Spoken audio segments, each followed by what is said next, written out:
All right, people. So we're gonna do a trailer reaction there for this Spider-Man brand new day. They finally got the trailer out. Finally, people been craving for it, craving for that Spider-Man brand new day trailer. And actually, the one that I mean, really, actually, it got leaked a couple of months ago.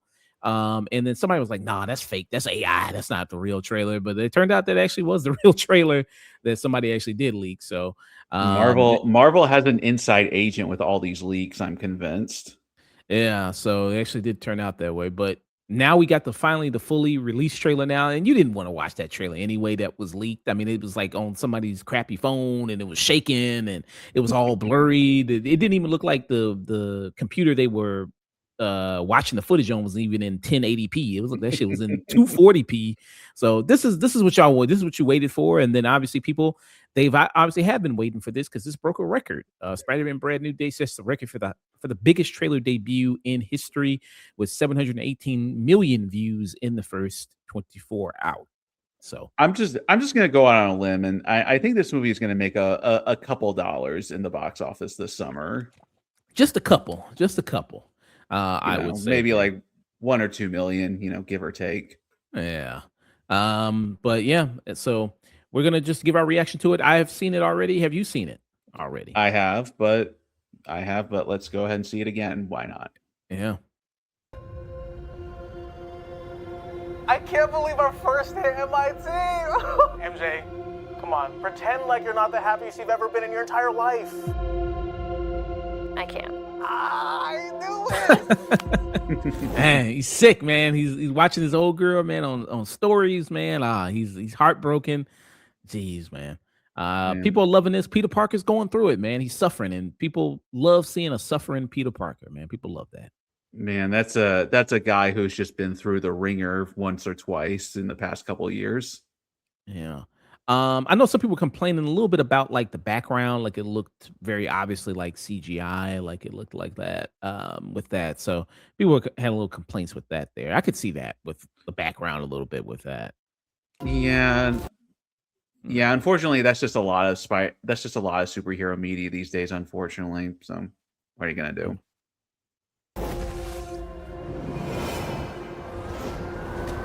And that suit there, which is the suit he was wearing at the end of No Way Home, very much homemade suit. So he doesn't have the real super teched up suit anymore, like he had in the other previous Spider-Man movies. There, they given him by Tony Stark. So they very much kind of was like, okay, we wanted this to be a little bit more grounded here, street level story there with Spider-Man, and we have the homemade suit there, which I like. I like this suit a lot there. Very much classic Yeah. Spider-Man suit. Yeah, the suit is borderline just a one-to-one recreation of the standard comic suit, and yeah, it looks like you would imagine Spider-Man to look like.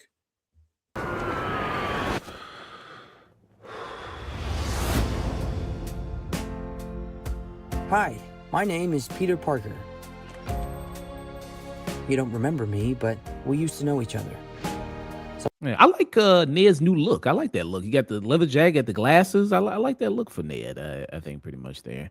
He's Looks done the classic post-high school glow up, I see. yeah. You don't remember me, but Yeah. And I wonder if I think that's the same place that MJ Zendaya's character was working at the end of No Way Home, like this like bagel shop or like kind of like sandwich shop or something like that. Yeah, We used to I'm fairly certain it's the exact same place. know each other.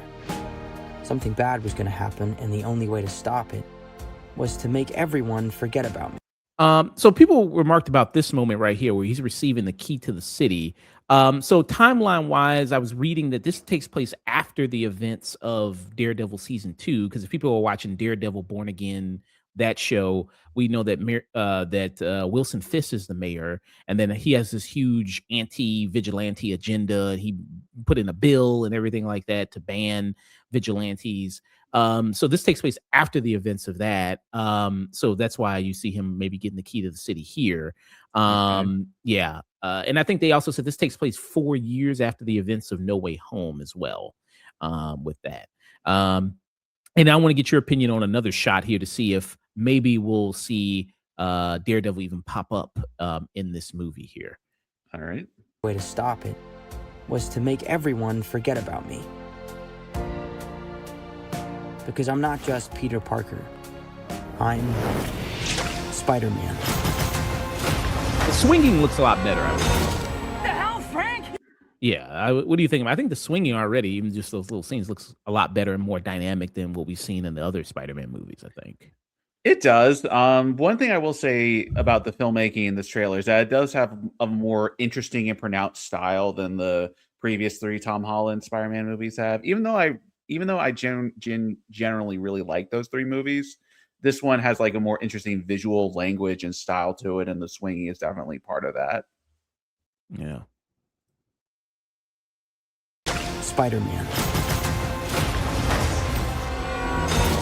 The hell, Frank? You just hit me with a van! Quit your whimpering. Suit yourself.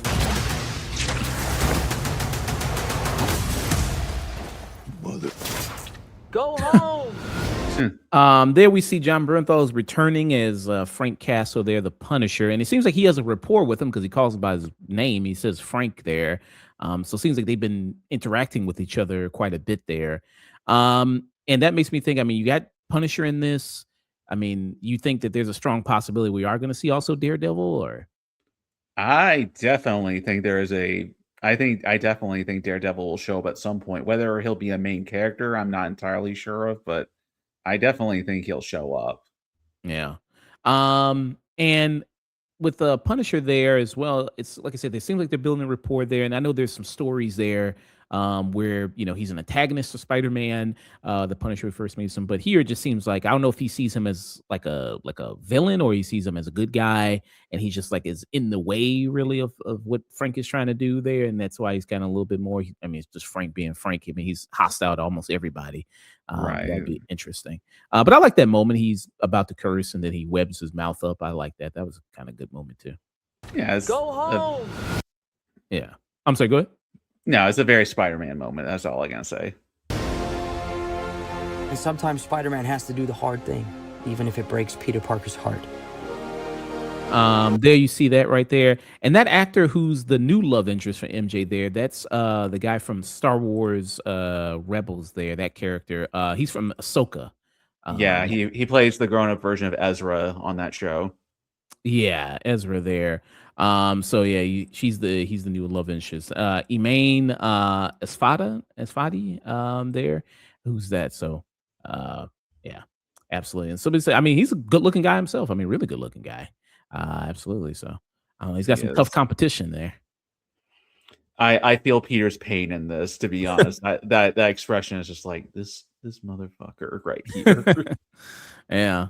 And like I mean, man, make it not so obvious. Like you standing right in the middle, you staring right at him. I mean, like at least kind of mingle a little bit, like kind of pretend to talk to some other people. Like, I mean, Peter's still heartbroken and he's still like trying to figure out what to do with his life. But yeah, that's a man who is just not ready to move on quite yet. Do the hard thing, even if it breaks Peter Parker's heart.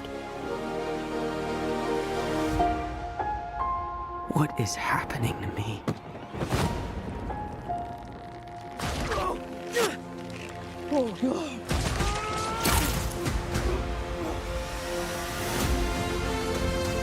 So you see this, like, he can't control his webbing. It seems like they say in the trailer, even he's mutating. We're going to get to that line in a minute.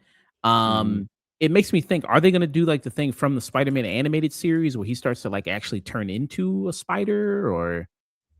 That's kind of the impression I got. I've got to admit, I'm a little surprised if that is what they do. I'm surprised because it seems like kind of something you'd want to dedicate an entire movie to, as opposed to like having all these other plot lines you're already introducing. But I mean, if they can pull it off, cool. But it definitely seems like an oddball thing to do. Yeah. And that happened in the cartoon. So there was a whole kind of like a arc there where he becomes like this like almost like David Cronenberg spider-esque creature there. And actually I'm looking at the clip for it. It actually also involved Punisher as well there. He was in this where he's kind of fighting him there. So I wonder if that's what they're gonna do. Like he started to grow like extra limbs and everything like that to match being a spider, and then he started to have like just fully kind of turn into it. So I wonder if that. I mean, it'd be crazy if they actually did something like that in this kind of movie. Um, I mean, but yeah, I suppose it's possible, but yeah, I mean, hey, if you can pull it off, go for it. But I just love the name when he transforms, he turns into man spider just because, how do you yeah. convey it's the exact opposite of Spider-Man? You just flip the flip the words around in his name. Yeah, that's like a man bat. That's like you just kind of Yeah. around. And it's like, we can't confuse it with you Batman, so we got to call you man bat. Right. A guy already copyrighted that already. Mhm. So let's continue here.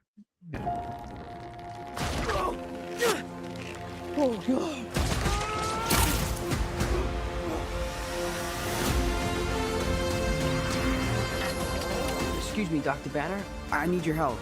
What did you say your name was? If DNA is mutating, it would be enormously dangerous. Now, some people think that this shot right here is him like trying to contain the Hulk, and like he's not trying to. There's that famous Spider-Man movie where he like slingshots himself. Right. There seems like people say he's not doing that. He's like trying to like keep the Hulk back. Because he's going berserk, and that's what like kind of flings him forward there. But I don't know. Maybe we've seen him slingshot before, right? I think that was. Yeah. In Amazing Spider-Man 1, I believe he like slingshots himself like with some construction like cranes and stuff like that, but we've seen stuff like this before in movies. No, I mean Tom Holland Spider-Man. We've seen him. Oh, I think I want to say we have seen him do that before. I want to say because I don't know if this is you're like his first time or he's done that before. I'm trying to think. Uh, you're probably right. I'm just probably not remembering it correctly. okay. But yeah, there's that moment. And you have Mark Ruffalo who's coming back as Bruce Banner there. And yeah, and then also he's at the stage where he can control his transformations. Like we see that thing on his wrist there, where you see him where I think that kind of activates when he can go back and forth between being the Hulk Right. and being Bruce Banner. And there's another character that's in this that we don't really we see a little bit of, but we only see the back of their head. That could also there's a potential. There's a lot of rumors about who that person is going to be. Does it worry you at all? Do you think this Spider-Man movie will have the potential to be overstuffed if you have all these side characters, all these kind of other people in it?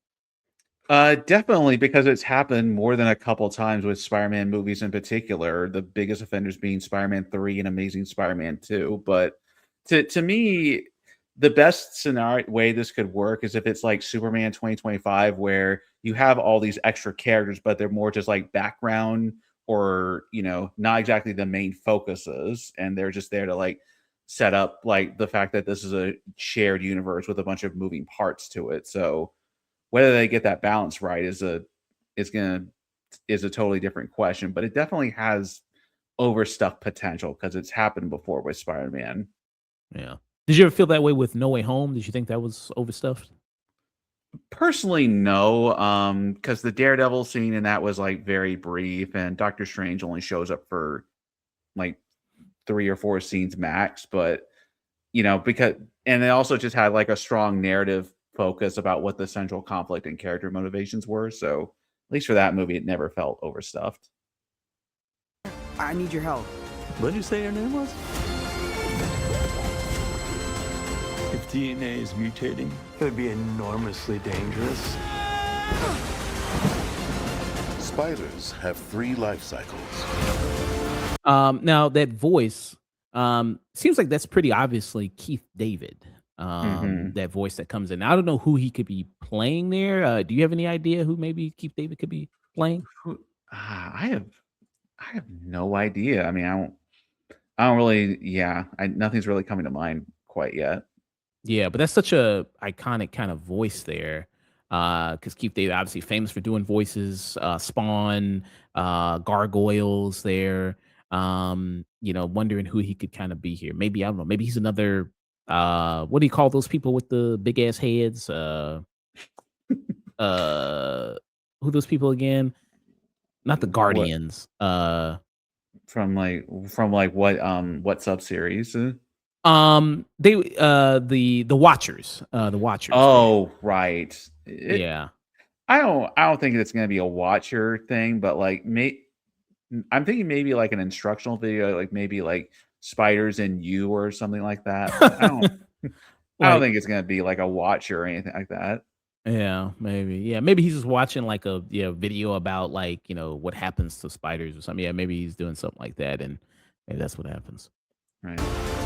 When between cycles, it can leave the spider vulnerable to threats. We are faced with a danger that we can't control. One we can't even see. There you see that actor from Severance right there. Oh, Now I don't know who he could be playing there. I think his character's already out there already, but I don't know if he's supposed to be a big comic book character there with that. But you do have that as well there. hmm. I'm trying to go pull up his name real quick, but he's really good. Trammell Tillman there, who also was in Mission Impossible as well. Oh, that guy from I like that guy in Mission Impossible. Yeah. He's playing a guy named Bill there with that. So he's playing him. And it seems like he's talking to him in his Spider-Man costume. So he's talking to him there with that. Maybe But you he's have like a Daily Planet guy or something like that. maybe that's a good guess. Yeah, maybe he's a Daily Planet guy. Yeah. Um, One we can't even see. And then this is a character that Sadie Sink here. So it seems like that's because there was a on-set photo of her wearing the same outfit. And Hmm. Sadie Sink is in this. People might know Sadie Sink from obviously Stranger Things there. So the heavy rumor with her is that she's gonna be Jean Grey. Um, and then people say Hmm. like you see in the trailer, like you saw that scene where he stopped the tank, and then it's like the old woman in the tank, and then there's the scene where like you see somebody jumping into somebody's body and everything like that. Right. Now there's various characters in Marvel that have mind control powers, things like that, but she has third billing in this movie. Like you have Tom Holland, Zendaya, who are the top two, and then she's the third one.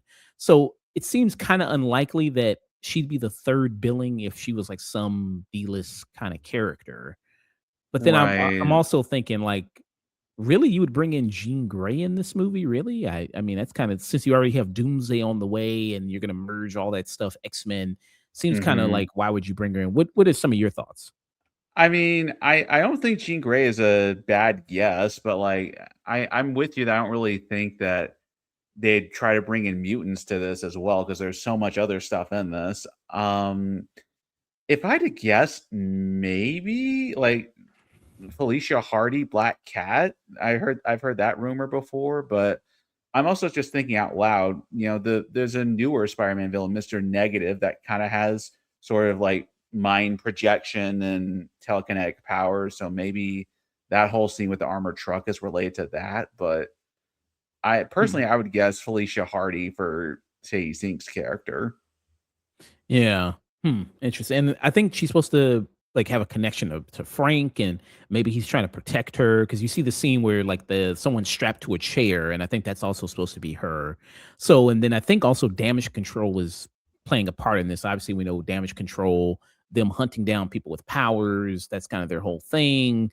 So maybe that also has something to do, like maybe he's trying to protect her from them, and everything like that. So that's a good thing Right. there. But let's continue. One we can't even see. Stay out of my way. That's pretty cool right there. So we see a payoff of that character right there. That Finally, the Scorpion shows up after being teased like so many years ago. finally, yeah. And he got teased in Homecoming, which Homecoming came out like what 2018, I think. Uh 2017. I remember seeing this in Florida, so long time 27. ago. So at least he didn't get what was that dude who played the lizard in Sam Raimi Spider-Man movie? At least he didn't get him. Whereas like they teased that for all the three movies, and then he didn't. They just completely forgot about him. And That actor's name is Dylan O'Brien, but yeah, yeah, it's at least Scorpion actually showed up in a movie finally. yeah. And he's got kind of like a whole suit and everything like that with it, which looks pretty cool. I like that there. That's the actor who was in Better Call Saul there, which he's very good. But yeah, very cool there. Of my way. You're losing it, kid. And for those spiders who make it through, it amounts to a kind of It seems like that this is like a montage shot, like in the movie, like it's gonna be showing us Oh like all yeah. the things that he's done since he's been like since the time in between No Way Home and this. And then that looks like I didn't see that before. I don't know who that could be. That Oh, villain. it's okay. I can't remember this character's name, but he's like a D-list Spider-Man villain, like Big Wheel or something in that tier, where it's just like, oh, it's that guy. Oh, okay. Gotcha. I was like, I hope it's not that annoying ass character from that video game, Speedball or yep, Oh, Screwball. Screwball or something. I was like, oh, I hope it's not that fucking annoying ass character. Everyone's favorite Spider-Man PS4 character, Screwball. Yeah, so it seems like it's like a little bit of a Fighters who make it through. It amounts to saving kind of people, fighting. Yeah, I don't know who that is. I don't know. Do you have a guess who that could be? That's probably another D-list kind of character there. Yeah, it kind of looks like I guess we'll talk about it in the next set of shot, but I was thinking that guy was associated with the ones in the next set of shots. Yeah. And here, right here, you see the hand, which is also maybe another strong indicator for maybe Daredevil going to be in this, because obviously the hand is a big Daredevil adversary. Damn, Peter Parker just on his knees. He tired. Like, damn. Like, come on, man. Man, he's going through a lot. Man, I just fought the Scorpion. I fought, whatever's going on with Sadie Sink, and now I gotta fight the hand. Like, come on, guys. Man. And you see, like, his eyes are turning black there. Yeah. And I don't think it could be the Venom. I don't think Venom is not going to be the whole Venom stuff. No. Yeah. So it could be, so maybe they're going body horror. Maybe I think that's kind of bold if they did something going full spider there. Or they could just be going like, well, let's just have a reason, an excuse to give him organic web shooters. Are you a anti-organic web shooter guy, or you're more like you like it when he uses like the cartridges and everything like that? What do you got? I definitely prefer the manual shooters with the cartridges, but I'm not anti-organic webbing. It makes sense that he's got spire power, so of course he's going to produce webbing, but I just think it's more interesting when he has like limitations with the cartridge and he's got like invent the stuff and stuff like that.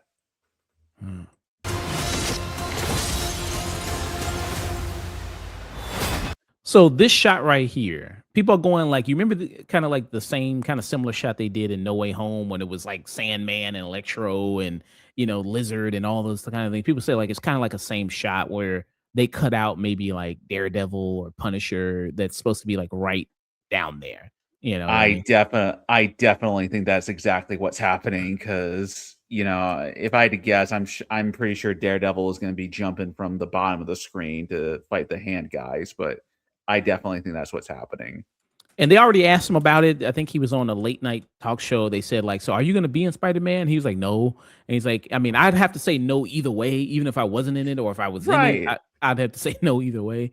So, I just hope Charlie Cox is better at keeping a secret than Tom Holland was when No Way Home was making the rounds. Yeah. Or Andrew Garfield is like, you know what I mean? Even him, he was like, nah, man, like, don't you kind of lie for a living? Like, you think you would be kind of better at, kind of saying like, no, I'm not going to be. Well, and also, like, what else is he supposed to say? He can't just say, yep, I'm in Homecoming and so is Toby and, we're going to do a whole shindig. But, like, no, of course they have to lie because NDAs and stuff like that. Yeah. So I think, because you see, like, this person, like, they're not even attempting to jump in the same kind of to face off against Spider-Man. They're jumping against somebody else. Like, these people at the top are jumping to Spider-Man and these people at the bottom are jumping towards somebody else. So I think it's a clear indicator that Daredevil's going to be in it, which would be cool. I like Daredevil, and I'd like to see him on the big screen team up with Spider-Man. Yeah, they make a really good pair in all the comics and TV shows they've been a part of. So yeah, I'd love to see it. Yeah, I liked him when he popped up in that animated show. What's the newer one? What's that called? We reviewed it. Your friendly neighborhood Spider-Man. Yeah, well, he showed up and he did well in that together. Mm-hmm. Rebirth. Nice flowers. Oh, they're a housewarming gift. I'm MJ. I'm just a neighbor from across the hall. Friendly neighbor. There you go, July 31st. So I asked Sage this because Sage is a funny book boy, and I said, like, is that anything in particular? Like, because the narration says like you go through some kind of rebirth. So I didn't know if that was particularly referencing anything really Spider-Man wise, but he said no. He said that didn't really register with him or anything. I didn't know if that was talking about anything. I know Rebirth from DC. I know that, but I Right. don't know it in the context of Marvel. So Yeah. There's not really anything in particular, just because they've like sort of soft relaunched Spider-Man's like status quo a couple times in the comics. So like maybe that's kind of the idea, but there's no like event in particular that's like, oh, that's what that means or anything like that. okay, so nothing's coming up to you in your mind of like, yeah, Rebirth, Spider-Man, or anything like that. Okay, Not that I can think of, no. gotcha. But yeah, what are your thoughts, man? You excited about this? Hype for this? What's going on? My final thoughts are I have not really been excited for MCU stuff in a while, but damn, Spider-Man gets me every time. Like he's my second favorite superhero behind Batman, and I cannot wait to see this. I love Spider-Man. I love pretty much every movie, TV show, video game, comic, anything he's a part of. So count me in. I'm excited. Very cool there. Yeah, I think it looks good. I think that I hope it doesn't become overstuffed there with all these kind of characters and additions to it. I think they, have a good probably they'll try to find a good place for them. Like you said, I think they could kind of come in. And it's a movie that's going to be over 2 hours, and you can really balance it kind of well there. And like you said, a more kind of smaller feel if they can try to achieve that, even with all these other kind of characters popping up in it. To see if they actually can do that, because I know that was kind of the big emphasis with this movie. And you have a new director in this movie with Daniel Cretton there, Mhm. who did the Shang-Chi film there, who seems like this already, I think, has a more style than the other movies there, a more kind of unique kind of look to it, just in terms of the action, just especially than the other Spider-Man movies. So yeah. Interested to see, like you said, other people. We don't know who Sadie Sink is playing. That's interesting to figure that out, to find that out, and see how that kind of works there. So very much there. So we'll be there Yep. reviewing Spider-Man, brand new day. Can't Uh, wait. all right, we got one last trailer, and we're going to talk about this. So Dune 3. Oh We boy. doing it to Dune, man. So yeah, this is kind of pitched as the epic conclusion to Denis Villeneuve's sci-fi epic there. I really love Dune 2. I think Dune 2 was my favorite movie of the year when it came out. Hmm. Sage is predicting, who's a frequent co-host of the channel, that this might be the return of the king kind of thing, where maybe this is gonna maybe do really well at the Oscar. Maybe Timothy Chalamet will get his best actor Maybe nomination so. with Dune 3, man. There. Maybe there's Yeah, gonna be a I'm opera sequence in Dune, and then they could go like, "Oh, he finally appreciates it now." Yeah. oh yeah, definitely. There'll be a scene where Paul is in the theater. It's like, I get it now. Oh I was yeah, just like Frank I was just Reynolds. gonna Yeah. I was just gonna say this is my most anticipated movie of the year. I love the Dune book, so this is my most anticipated movie of the year. Yeah. And if they have that new category now for best casting. I mean, look at this cast. This cast is stacked. I mean, you got Timothy Chalamet, Zendaya, Jason Momoa, Florence Pugh, Rebecca Ferguson there, Javier Bardem. You got Josh Brolin, Anya Taylor-Joy, Robert Pattinson. I mean, it's a stacked cast. It's So like yeah, unbelievable how many like big name stars there are in this. I agree. yeah. So man, this might win for best cast. Might be an award already that it already might be up for. Look at this. So let's give our thoughts on this. Let's play it. Dune Yeah. 3.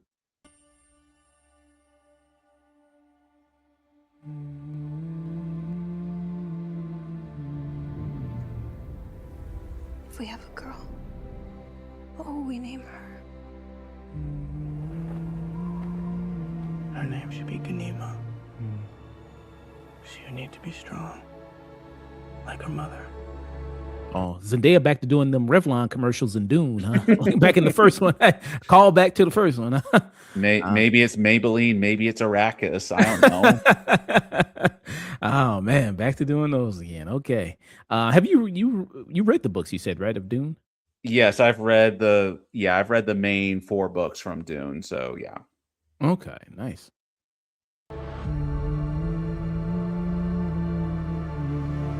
What if it's a boy? I would name him Leto.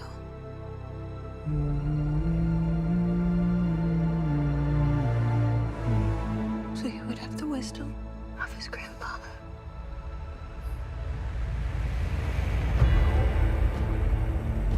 Okay, now help me out with something because you're a fan of the book there. Because I Okay. know at the end of the last movie he married Florence Pugh's character because he wanted to unite the families and he wanted to become more powerful in the Right. upcoming war.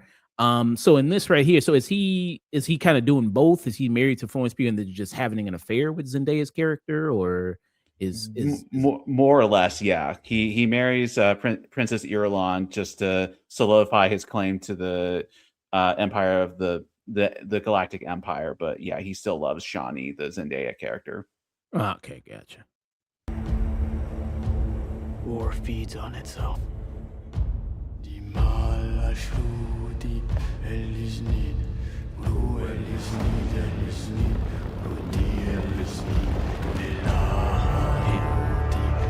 Already gorgeous looking movie, gorgeous stuff, beautiful. Yeah, these Dune movies are just like unbelievable to look at from a visual and a technical standpoint.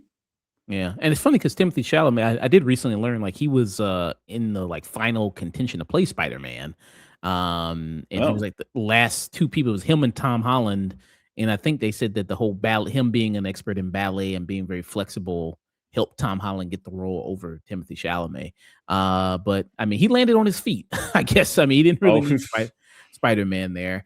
Part of yeah, Dune and then all the other stuff. I mean, two-time Oscar nominee, so he landed on his feet. no Uh, kidding. Fight. The more our enemies fight back.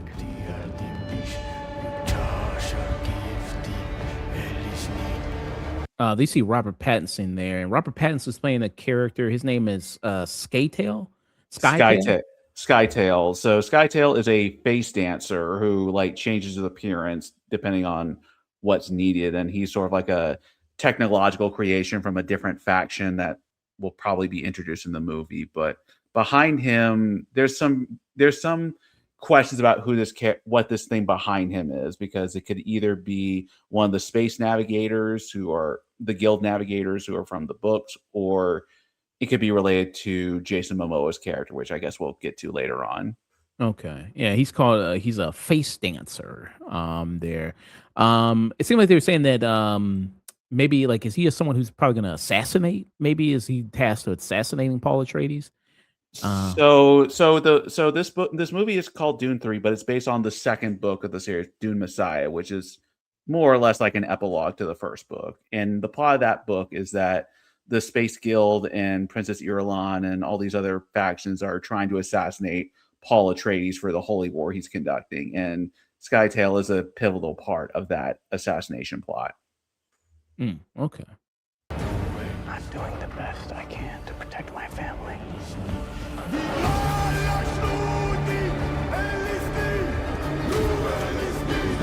Seems like they're killing a bunch of Kung Laos there. Okay, get that.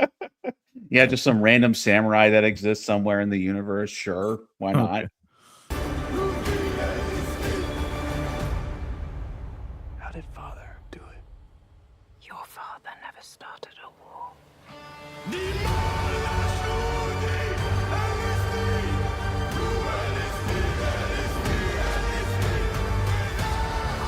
Then we have Anya Taylor-Joy. Some people say she looked just like Sophie Thatcher. Oh, Especially yeah. just yeah, she looks exactly like Sophie Thatcher with the hair and everything. She Um, really does. so she's playing Alia Atreides there, who's the sister who got teased in the second movie as like a baby and everything like. And she has like powers, right? She has like some of the powers of, like the Bene Gesserit or something like that, right? Correct. She was essentially like she was conceived before the events of Dune 1, but then her mother Jessica ingested the magic goop that the Bene Gesserit, drink while to get their power. So she had kind of this like has a bunch of weird psychic powers that people don't trust. Interesting. Okay. Is she like stronger than Paul in terms of that, like using kind of those type of abilities? Essentially, yeah. Paul like has to drink the goop to like, see into the future and stuff like that. Whereas like with Isla, it's sort of like, baked into the DNA from the start. Okay.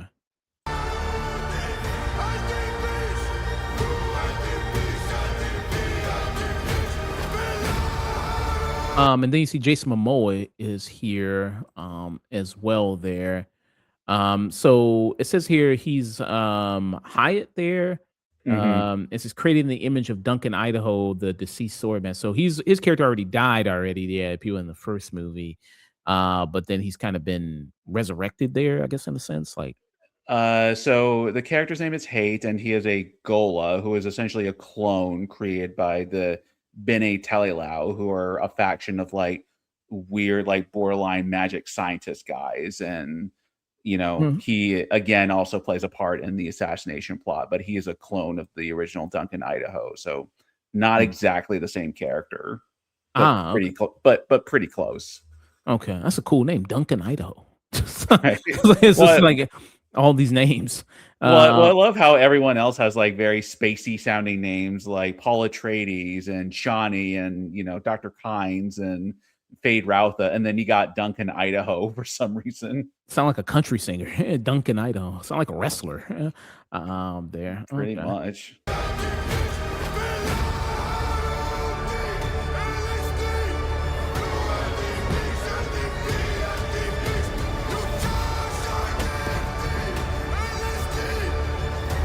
I'm not afraid to die.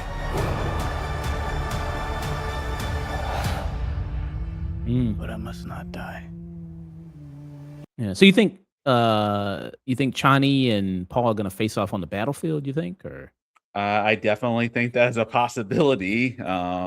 It's a little the movies is a little different than the books in this regard because like Chani, the biggest difference in the second Dune movie is that Chani leaves Paul when he chooses to marry Irulan, but in the book she stays by his side. So she definitely has a more like antagonistic role in these movies, but there's still some conflict in the books, but they're definitely going to face off in one way or another for sure.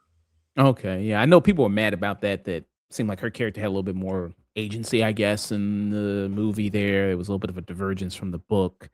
So she was a little bit more strong-willed in that.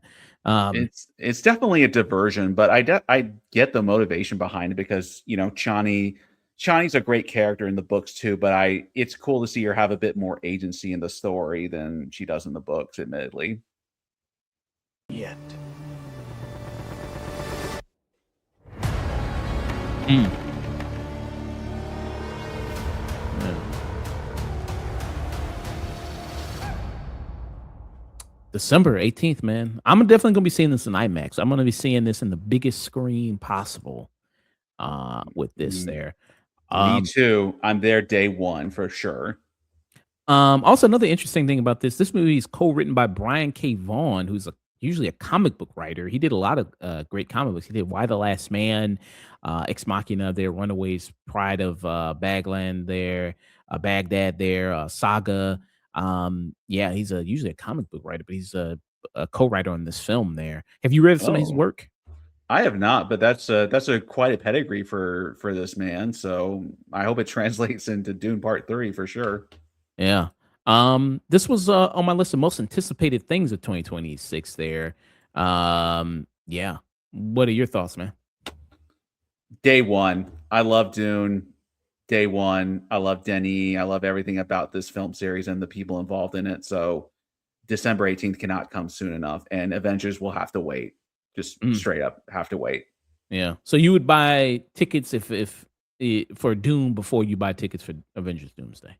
Oh, absolutely. Like there's no question about this. I love Dune that much. Yeah. Yeah. This looks like cinema, man. I mean, Denis Villeneuve hopefully can close it out. If he does, this will be one of the greatest modern trilogies that we have ever.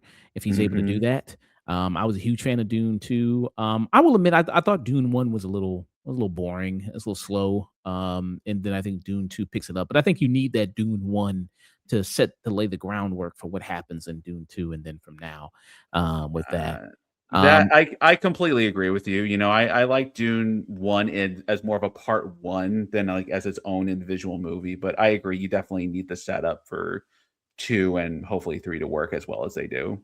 Yeah. I know some people's concern is that, I mean, so this is kind of like what this last one is kind of combining two books into kind of one movie.